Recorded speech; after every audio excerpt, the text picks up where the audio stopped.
Welcome to LinkedUp, Breaking Boundaries in Education, a podcast that focuses on what is happening in education today, connecting everyone to the movers and shakers that are breaking boundaries in the education arena. Welcome to LinkedUp, Breaking Boundaries in Education. Jerry, it's so funny because my husband, he's superintendent, he was talking with his staff, and one of his technology teachers said something about learning something from Eric Curts. I'm such a fan. Oh my gosh, he's amazing. I was supposed to go to a conference. I couldn't see him. Oh my gosh.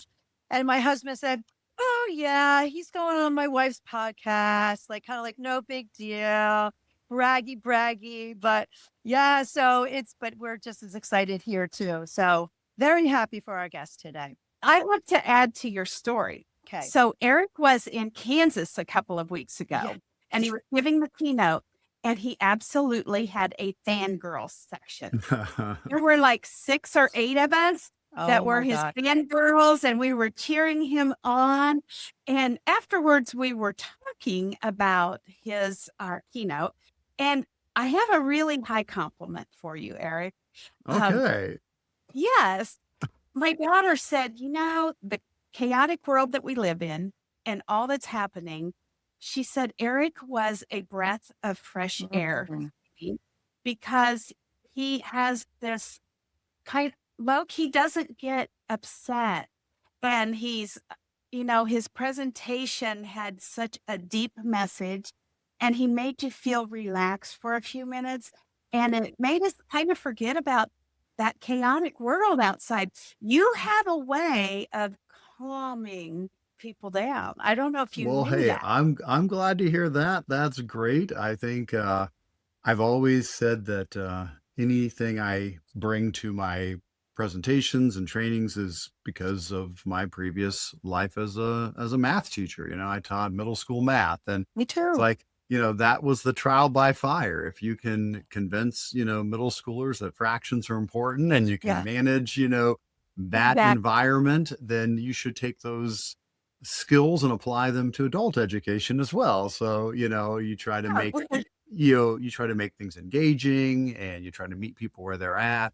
But also, I do try to be reasonably chill and just try to be like, hey, listen, it's okay. I know technology can be a little scary, and maybe that's been always the whole thing, is just meeting people where they're at and saying, okay, maybe you are a little nervous about this or unsure about it. Well, it's going to be fine. We're going to meet you where you are. We're going to take you one step forward, and little by little, we'll get there. So yeah, that's right. Building trust. And I learned one more thing about you that I didn't know. You are quite the storyteller. That story you told about a teacher that inspired you. Yeah. Really stayed with me. I don't know if we have time for you to share kind of a highlight from that, but I would love our audience to hear it, because it's so powerful, very powerful story. Yeah, absolutely. What would you like me to to recap that real quick for folks? Sure. Sure. Yes, I know Jamie will love it. Good. So basically, this was from the keynote that I was giving there. That particular keynote was focusing on using AI to level up every learner, basically using AI to help our students be the best they can be. And so that's the focus of that whole keynote. And we covered a whole lot of things in there. But at the end, I didn't want to lose track of the fact that, what does this mean for us as educators? If AI can do all these things, if it can tutor our students and help them brainstorm and give them feedback, well, does that change our role? I said, well, kind of, yes. I mean, we talked about how we can adapt and how we can change as educators. And I said, but no matter what, it's never going to replace the human connection that we have with our students. Sure. If anything, it should enhance it. Yes. But the idea is that by having more time, because of the AI and the technology, and more insights into what are our students struggling with, what do they know, what don't they know, we can actually learn more about our students. We can connect to them even better than we could have otherwise. And that's our true superpower. And the story that I shared was, a teacher who did that for me. And this was way back, in the 80s, back when I was in high school. And it was my English teacher, who was also the drama coach. He did the spring play and things like that. And the difference he made in my life was that he asked me to try out for the spring play. I believe I would have been a sophomore at this time. And although at first that doesn't sound like, okay, well, that's cool. That's neat. The real significance was that I had a really severe stutter when I was a child, all the way from, as far back as I can remember, definitely elementary, middle school, all the way into high school. Very severe stutter. It affected everything. If I was tired, if I was nervous, it got much worse. But even at my best, it was constantly present. And so I'm that kid who really struggled in class as far as participating. I did great on tests and writings, and I got all A's. I did really well in school. But when it came to participating in class, that was just a nightmare for me. I'm the one when we're doing the whole class reading things, like, hey, we're all going to go around the room and everybody's going to read a sentence and we're going to, read this chapter or something like that. Oh my, that was a nightmare for me. I'm the one who's counting up how many kids till it gets to me. Then I'm reading down through to figure out what sentence I'm going to have to read and what am I going to mess up? What words am I not going to be able to say? And so when he asked me to try out for the spring play, I'm like, Mr. Dalrymple, you know I can't talk, right? I mean, I'm in your class. This is not going to work out. And he's like, no, I really want you to try out. No, seriously, just believe and we can do this. We can make it work. I don't know how he convinced me. I truly don't at this point realize what he did to convince me. I said, okay. So I tried out. I figured, he'd make me a rock or a tree or something like that in the play. Well, the play was Harvey. And if you don't know Harvey, that is it's actually a Jimmy Stewart movie at one point, but it was a play originally about a guy named Elwood P. Dowd who has a invisible friend named Harvey. Harvey's actually like a 6 foot tall rabbit. Well, technically a puka. Anyway, but Harvey is his invisible friend. And so, yeah, I try out for the play and then he, posts the sheet of who got all the parts and stuff. And yeah, I got a part. He made me the lead. He made me, Elwood P. Dowd, the lead of the play. And I'm like, amazing. Mr. Dalrymple. Let's have this talk again. I can't talk. And he said, he goes, let's try something. He goes, I know that Eric Curts stutters. Of course I do. I know that. But Elwood P. Dowd doesn't stutter. I want you to pretend to be Elwood P. Dowd. Wow. And see what happens. And so when I had the bow tie on, when I had the makeup on, when I had the hat, when I had the lines, and I became Elwood P. Dowd, it worked. Wow. I actually didn't stutter. I was able to become this other character just for the length of the play, but I got through it and it was successful. And I was like, and then the next year he says, try out again. So I'm okay. And that year was Diary of Anne Frank. And I got the role of Otto Frank, one of the, largest male roles in the play. And once again, yes, Eric Curts stutters, but Otto Frank doesn't. And when I had, the gray in the hair and I had, the big coat and I had all that in the lines, I didn't stutter. And it kind of connected the dots. And I said, you know what? I wonder if I can do this in my regular life. I wonder if I can pretend to be an Eric that doesn't stutter when I'm struggling in class. What if I can take my drama, experience and apply it to regular life? And it worked. I was able to start pretending I was an Eric who didn't stutter. And little by little by little by little, that became the norm in my life. It's not that it's gone away forever. I mean, there's, even today, if I'm incredibly tired or really stressed out, it can come back. But I was able to manage it. I was able to really have a whole different possible course for my life. I loved computers and I figured I'm just going to, sit in a corner somewhere in a room by myself and make video games. I never have to talk to anybody. Well, I ended up getting a career as an educator, teaching children. And now I make a living with my mouth, traveling all around, giving keynotes and doing workshops and things like that because of a teacher who, took the time to get to know me and believe in me and challenge me and extend me And I'm not saying that would necessarily work for everybody who has a stutter. I mean, I don't want to overgeneralize there, but it is something that definitely has helped a lot of folks. I understand that was the situation with Bruce Willis and James Earl Jones and Emily Blunt and a few other people that they had severe stutters as children, and drama is what helped them. Same thing for me. And so that was really the story there, was that, as awesome as technology is, one of the greatest things is its ability to, support us as educators, to help us understand our students more, to have more time, to have more resources so we can do what we do best, which is ultimately connecting with, inspiring students, extending them, challenging them, helping to change their lives. And so, I wanted to, make sure we kept that human element in that keynote that dealt so much with technology.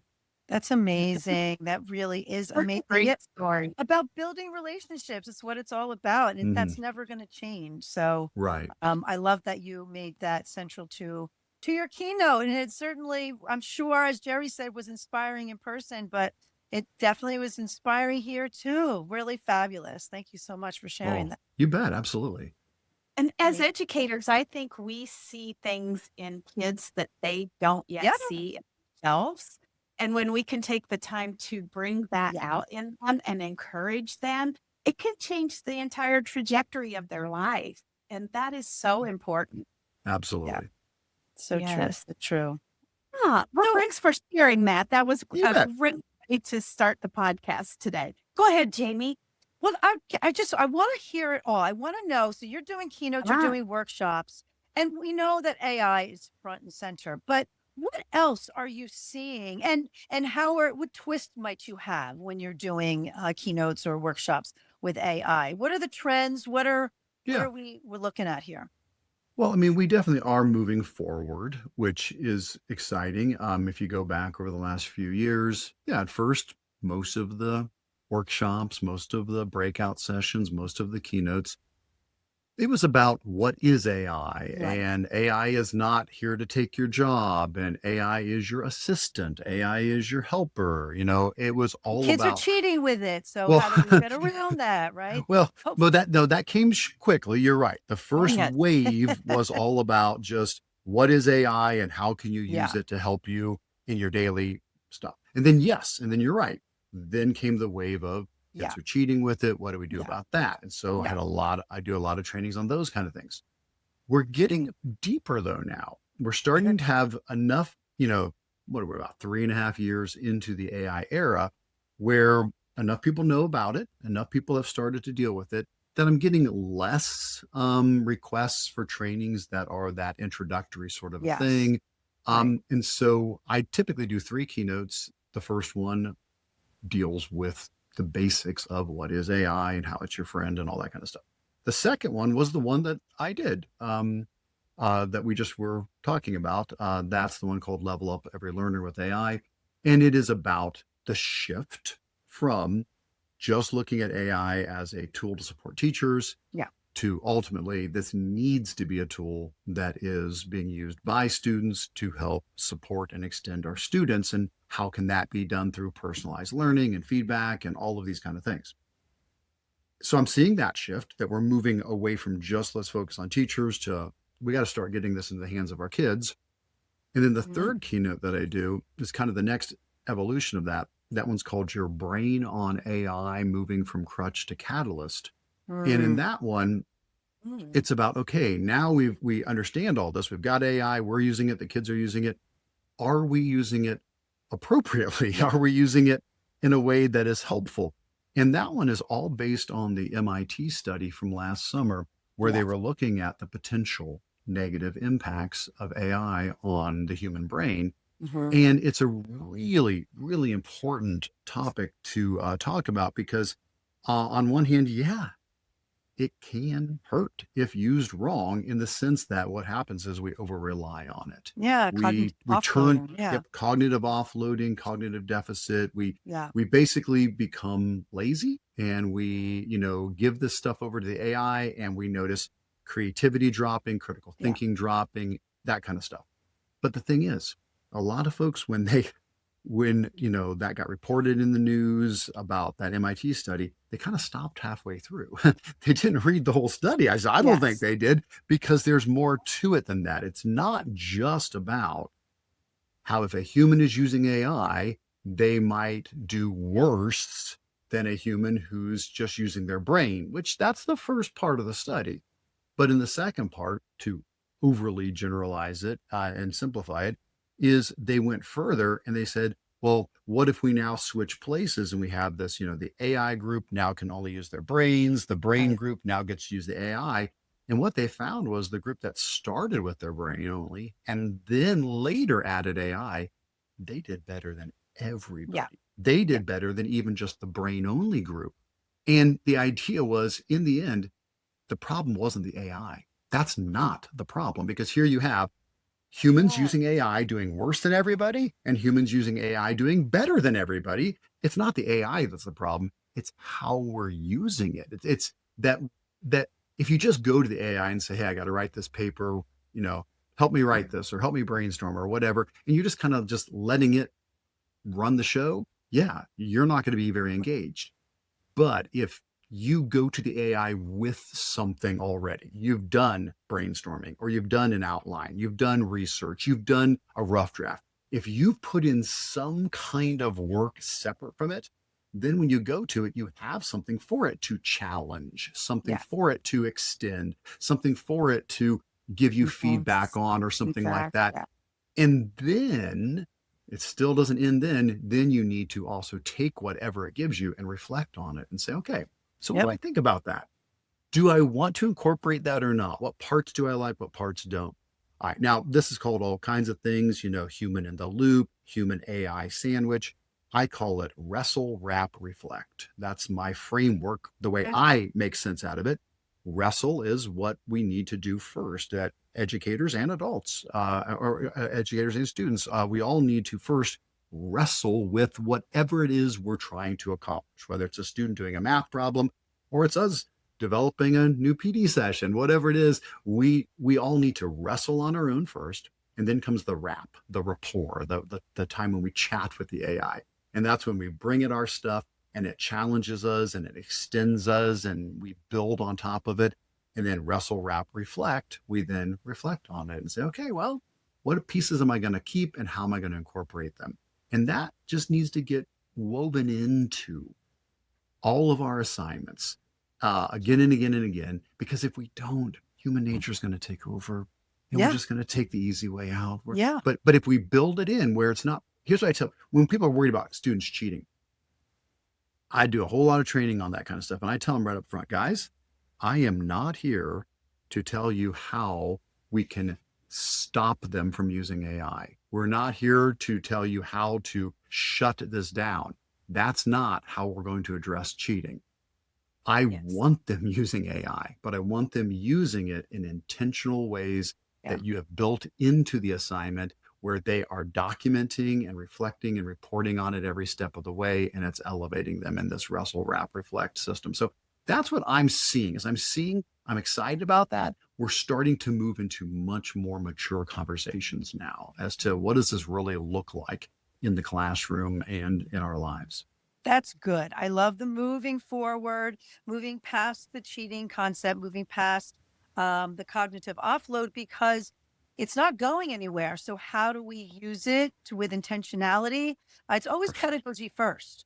And when you build in that wrestle, wrap, reflect, that's an instructional best practice. So leading with that makes all the difference. And so we just have to always be mindful about what we know that we do best as educators and lead in that manner. And so then will always find your way, and no matter what technology comes our way. So I love that. I love that. So, and teachers are responding in that way. I bet that's like a click for them. Yeah. I mean, they are.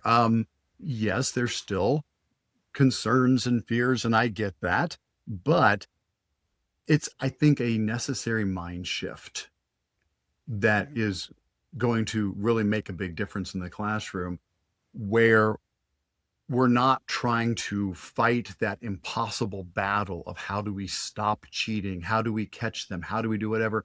And instead, we take that energy into building educational activities that leverage AI in a positive way. Somebody in one of my sessions at some point said, and this is the thing, a lot of the stuff in my sessions, it's stuff that people sitting in the audience say. And I'm like, I love that. That's going in my slideshow now. I'm going to use that. So like a lot of these, somebody said something like, rather than spending so much time looking for evidence of students cheating, we need to be looking for evidence of students learning. That if we can just focus on that, if we build for that, it's going to take care of itself in many ways, And so that is, I think, a relief to say, listen, we're never going to catch everything, but we need to change then. We need to change how we do our assignments. We've got to start this isn't new. I mean, this happened 15 years ago when Google search became a thing and people were all upset telling me, oh, I'm sending home my worksheets and the kids are just Googling the questions and writing in the answers. And we're like, oh, how about no worksheet? Probably got to change your worksheets. You got to change your assignments, Well, folks, we're all in that situation now. AI is making everybody step back and change their assignments.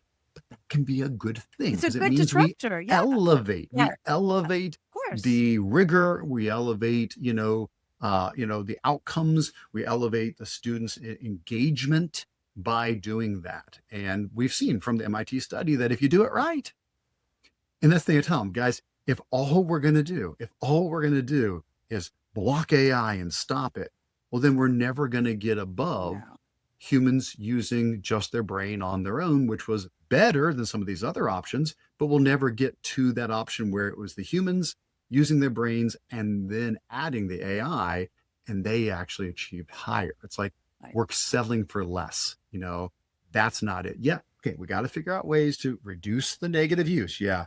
But we also got to build in the positive use. So that's what I'm seeing, and that's what I'm sharing, and I'm learning it right along with everybody. And so, whatever I share this month, a month from now, there'll be other tips and tricks in there as we try this out. Yeah. Yes. Well, that leads me to my next question. Not everyone has this opinion that we should continue using even technology in the classroom. There's been a real move across the country to take the screens out. You always have a balanced view of things. And so I would really like to hear, how do you respond to that kind of thinking that we should just get rid of the screens and that will solve the problem? Well, I don't know that I have thought long and hard enough on that to, give a really firm answer on it. But just from my quick reaction to it, I would pull from what we just discussed. And that is absolutely there needs to be a balance. That if it is just screens all the time, then that means there's no wrestle. We're not doing that part of it where you, without the aid of technology, do some kind of wrestling with it, whether it's outlining, brainstorming, taking notes, doing sketch noting, writing a rough draft, whatever it is, that's critical. That needs to happen. And then then the technology comes in to challenge and extend and help improve that. So if you just say, throw out the screens, well, then now you've given up that option to be able to extend the students beyond what they could normally do. And on the other hand, if you just say, oh, just have screens all the time, then you take away the struggle. The illustration I give sometimes in that keynote near the end is I say, it's the difference between an e-bike and a motorcycle. So when my wife and I had a chance to go to Europe a couple of years ago, only time I've ever been over there. It was wonderful. We had a great time. And each day there was like a different excursion you could do. And we were in Germany this particular day. And the excursion was a bike ride into the Black Forest. Sounded wonderful. I mean, we love bike riding. So this was perfect. It's like a 20, 25 mile bike ride, something like that, which is great. That's fine.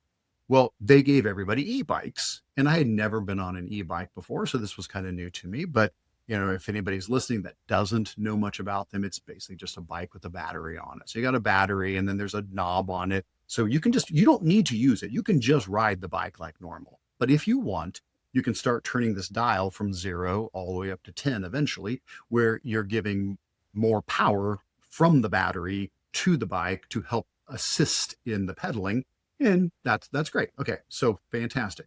Well, we take off and we start biking, and I don't know, the first 15 plus miles, it's incredibly flat and it's gorgeous and it's little cute towns. And I'm like, I don't need an e-bike. I'm just gonna pedal this thing as it is. I don't know, this is silly. Well, I didn't know my geography very well, and I didn't know that the Black Forest is in the mountains. And so where you're going the last couple of miles is you're going up a mountain.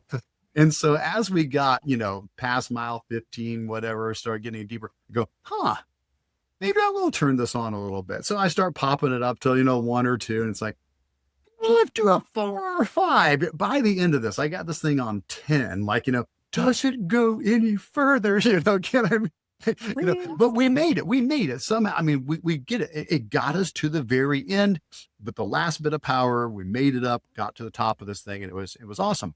And so the whole point of all of that was there's other ways I could have accomplished that. I could have just ridden on a motorcycle rather than an e-bike.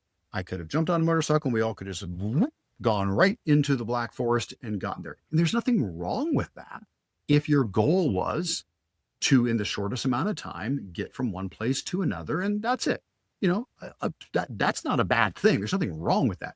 But what if your goal is, I want to get healthy. I want to get stronger. I want to work out. I want to go slower. I want to do all these kind of things. Well, in that case, the motorcycle would have robbed me of those things because I would have done nothing. I would have done no working.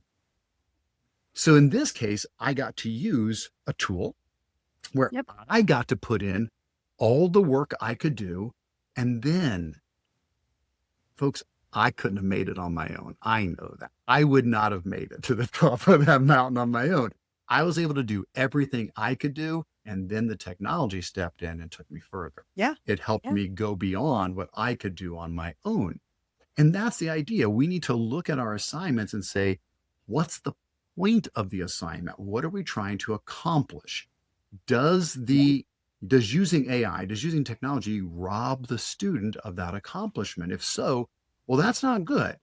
But can we use the technology in a way that extends the student to help them accomplish this even better? Well, then that is good. And so that's the kind of thing we're trying to make people rethink is like, let's say a student is writing an argumentative essay. Okay, so the wrestle is you write a rough draft of the argumentative essay. Well, what's the wrap? The wrap could be all kinds of things. It could just be a simple feedback bot. Here is my essay, give me feedback on it. Excellent. It gives you feedback on how to improve it. Or maybe the wrap is you have a debate with the AI. You write your argumentative essay, then you go to the AI and say, I want to debate you on this topic. And then you debate it and you find out how well your arguments stand up. Or maybe the wrap is I write the rough draft. Then I tell the AI, you write a rough draft. Let me compare mine to yours and let me see. Part of the reflection is now I'm going to evaluate what did you do better? What did I do better? What did I learn from it? Every one of those are examples of things that in the past, we might have said like, well, having it write an essay for you, that's cheating. Not necessarily. If you're writing one and it's writing one and the assignment is to compare them, then it's not cheating. It's all about what's the goal? What are we trying to accomplish? And how can we put in our work, wrestle, and then wrap with the AI to enhance that. And then, of course, to reflect on that afterwards. And so that would be what I would say is, just like riding, a bike up into the Black Forest, without the help of the technology, I wouldn't have made it. But with a motorcycle, I wouldn't have gotten any benefit out of it. So that's what we're trying to find that implementation with students. If we just throw out the screens, well, then they might not make it to the top of that mountain because they're never going to go as far as they could have gone. But if all we do is give them screens, they're just going to cruise through and never be challenged. So it's finding that proper balance of those two things. we're not supposed to give scaffolds to students if they don't need them, right? Yeah. We let them, we have that productive struggle that they get through to get, if they can do it, they can do it. If they're in that zone of proximal development, they don't need that scaffold. It's when they need it, why would we hold it back? And Right. technology is often a wonderful, wonderful scaffold, whether it's AI or otherwise. So yeah, I love that analogy. It actually paints a great picture. And I think it's funny how, Jerri posed that question to you and you didn't really think much about it, but this is perfectly explains why we can't throw technology out the window. It's not helping them in any way to, not give them something that they ultimately we're going to need. We need. So Right. yeah, balance is best too. Great. So what are some of your next things you have coming up?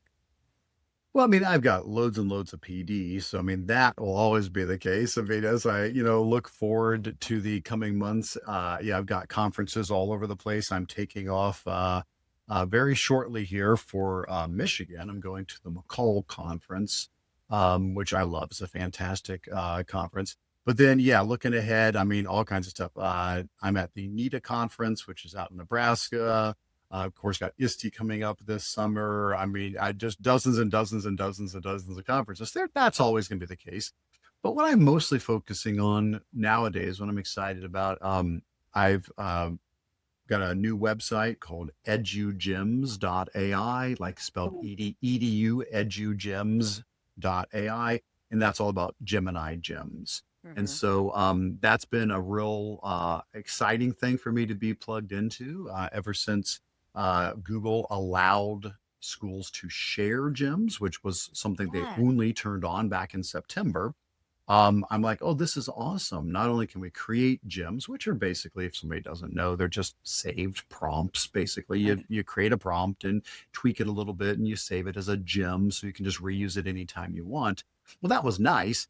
But once they made them shareable back last September, I'm like, now we're talking, because Yeah. now you can have people in a district who are going to take the lead and develop these really, really high quality prompts with attached files that support their school district with their standards and their curricular maps and their stuff like that. And then they're going to share them with their colleagues, or they're going to share them with the students in the school to use. Basically, it has democratized these AI Yeah. tools where, don't get me wrong. I love Magic School and School AI and Brisk and all those folks. They're fantastic. I love them and I train on them all the time. But it's kind of like you can build your own now too. You can make your own Yeah. curated collection of AI tools in the form of gems. And so I started EduGems as a simple way to share some exemplary ones that people could use and copy. Everything, as with everything I do, it's all completely free and you can copy anything that's there. And as of today, I've got 114 gems on the site that cover just about, any topic you could imagine, from, assessment and support and instructional materials and engagement and, and there's also a bunch of student facing gems too. It's not all just teacher facing. It's many, many, many student facing gems, AI tutors and AI feedback and AI debates and all kinds of things like that for students. And so I'm excited. Just keep fleshing it out. See how far we can go with it. I've got a lot more ideas of gems I'd like to make. And it's also something that people are collaborating with me on. There's a form on the site. People can submit gems, and people also just email me as well. A chunk of the gems on the site are not ones I initially created, but they're ones that people submitted a version of, and then maybe I collaborated with them a little bit and we tweaked it a bit and said, hey, let's get this on the site. So big thanks to all the folks who are now starting to contribute to the site as well. So I'm excited about that. I'm excited to see where all of that goes. And I'm really looking forward to schools really taking that idea and running with it, and hopefully copying every gem that they want off of my site, adding their own and building their own portals on their web pages for their staff and their, students. That's awesome. I'm really excited about how that's gonna, especially for teachers who maybe are a little unsure still, like, well, I'm not even Right. totally sure what to put in for a prompt. No worries. Your Great way school to now has start. this Yeah. web page or this spreadsheet or this document with, 50, 60, 100, whatever, gems ready to go anytime that you need. Well, I was going to say that is the great thing about you, Eric. You have always provided all of these resources free to teachers. Oh, yeah. And I've always respected that. And I think the education community really loves that you do that for us. That's great. Well, yeah, I mean, I totally think that's the way to go. And again, I'm not going to, Agree. if somebody wants to go a different route, that's fine. I'm everybody make up your own mind on that.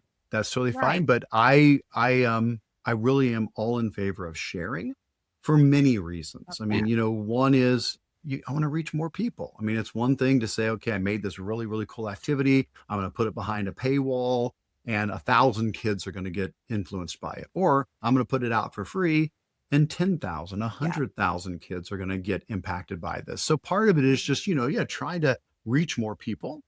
But it's also the idea that, I don't know, I think sometimes we get a little too possessive of things. Sure. And we got to Yes. step back and think, hold on a second. In all honesty, there's nothing that I've ever put on my website that I could say is 100% mine.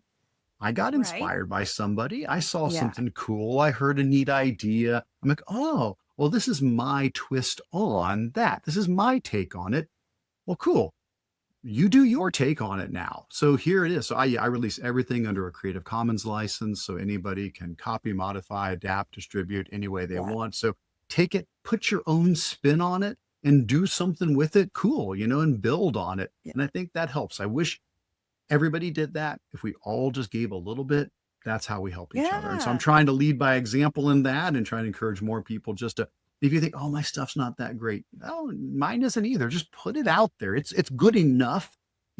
Somebody's going to benefit from it. It's going to help somebody. So just share it, get it out there, and we all grow together. It's great. I love that. I love that. And all my workshop web pages, I put at the bottom one of those trackers where you can see people from around the world who have been there. And I love that. I'm like, oh my Oh, yeah. God, someone in Australia Yeah. is using this, or here's someone in Japan. Oh my gosh. So I love that. I love that. And it's, true educators, the way to go. I agree. Well, Um, Eric, I know you have several things Yep. following this immediately. And I so we're do. going to I've have got a couple more appointments here today, but I'm so Yes. glad I was Good able luck to to you. squeeze in and get a chance to chat with you guys here.